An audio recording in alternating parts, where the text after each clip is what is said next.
Igbo mụrụ nze mụọ ọzọ, ekele m unu n'ụbọchị tata.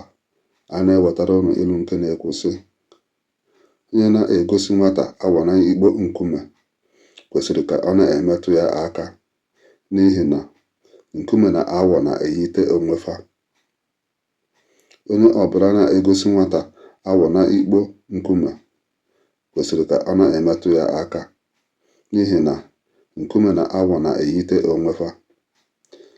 N'olu ndị Iti, a person identifying a toad to a child in a heap of stones should do well to touch it, for the two resemble each other.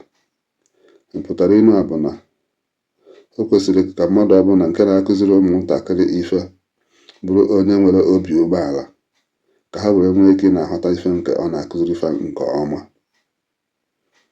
Ibe a sị na aka ndị African Igbo Proverbs wee na-abịara ọnụ. Igbo ka emesịa.